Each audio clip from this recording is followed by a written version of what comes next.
नमस्कार। आज हम एक ऐसी कहानी की बात करेंगे जो बताती है कि कैसे एक छोटी सी मामूली सी चूक एक भयानक तबाही की वजह बन सकती है। ये कहानी है आसमान के उन सिपाहियों की जो हमारी ही एक गलती की वजह से हमेशा के लिए खामोश होते होते बचे। कहानी की शुरुआत होती है एक बूढ़े किसान राम सिंह के इन शब्दों से। सोचिए, ये सिर्फ शब्द नहीं थे, ये उस गहरे रिश्ते का सबूत थे जो कभी हमारे गांव और गिद्धों के बीच हुआ करता था।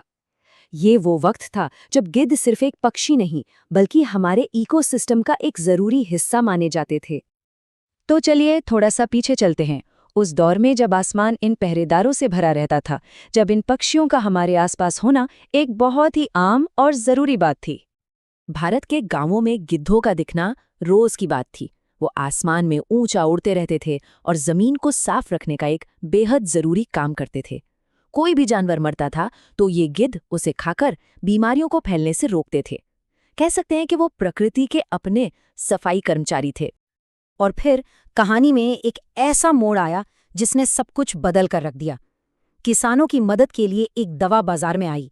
ये दिखने में तो किसी वरदान जैसी थी, लेकिन किसी को नहीं पता था कि इसके नतीजे कितने भयानक होने वाले हैं। इस दवा का नाम था डिक्लोफिनेक। किसानों के लिए ये एक चमत्कार की तरह थी, सस्ती भी थी और बीमार जानवरों पर इसका असर भी कमाल का था। जाहिर है, लोगों ने इसे हाथों हाथ लिया। आखिरकार उन्हें अपने पशुओं के इलाज का एक आसान और सस्ता तरीका जो मिल गया था। और सरकारी डॉक्टर भी जब ये इंजेक्शन्स लगाते थे तो यही वादा करते थे।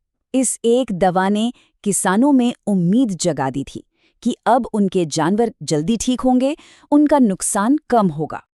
पर सवाल ये था कि इस चमत्कारी दवा की असली कीमत क्या थी?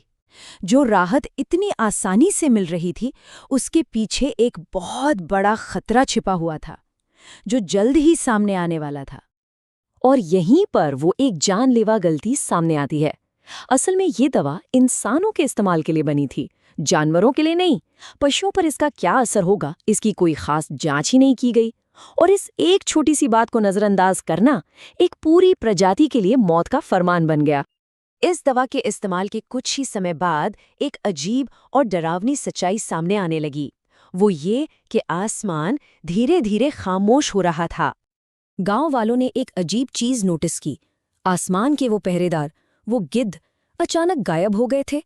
मरे हुए जानवरों की लाशें अब वैसी की वैसी पड़ी सड़ रही थीं, लेकिन उन्हें खाने वाला कोई नहीं था। आसमान बिल्कुल सूना हो चुका था। जब जांच पड़ताल शुरू हुई तो फॉरेस्ट डिपार्टमेंट की रिपोर्ट ने इस रहस्य से पर्दा उठाया। सच ये था कि गिद्ध मर रहे थे और उनकी मौत की वजह थी किडनी फेलियर। और इसका कारण वही दवा डिक्लोफिनाक। जब गिद्ध उन जानवरों का मांस खाते थे जिनका इलाज इस दवा से हुआ था, तो ये जहर सीधा उनके शरीर में पहुंचकर उनकी किडनी खराब कर देता था। और तबाही कितनी बड़ी थी, इसका अंदाजा इस एक नंबर से लगाइए, 90%। जी हाँ, भारत की लगभग 90% गिद्धों की आबादी खत्म हो गई थी। एक पूरी की पूरी प्रजाति विलुप्त होने के कगार पर आ खड़ी हुई थी। अब देखिए, 90% आबादी का खत्म होना सिर्फ एक आंकड़ा नहीं है। जब प्रकृति की एक कड़ी टूटती है तो उसका असर पूरे सिस्टम पर पड़ता है, और हम इंसानों पर भी। तो चलिए देखते हैं कि ये संतुलन बिगड़ा कैसे। इसका असर तुरंत दिखने लगा। गांवों में मरे हुए जानवरों की लाशों के ढेर लगने लगे। अब जब गिद्ध नहीं थे तो उनकी जगह किसने ली? आवारा कुत्तों और चूहों ने। और देखते ही देखते उनकी आबादी में एक जबरदस्त उछाल आ गया। और इसका सीधा नतीजा हुआ एक पब्लिक हेल्थ संकट। कुत्तों की आबादी बढ़ने से रेबीज जैसी खतरनाक बीमारियां तेजी से फैलने लगीं। सड़े हुए मांस की वजह से दूसरे इन्फेक्शंस का खतरा भी बढ़ गया। मतलब एक इकोलॉजिकल प्रॉब्लम अब इंसानों के लिए एक बड़ा खतरा बन चुकी थी। इस पूरी त्रासदी ने हमें एक बहुत जरूरी सबक सिखाया कि गिद्ध सिर्फ कोई आम पक्षी नहीं है, वो प्रकृति के सबसे जरूरी सफाई कर्मी हैं। उनकी जगह कोई और नहीं ले सकता। और ये बात हमने बहुत बड़ी कीमत चुकाकर सीखी।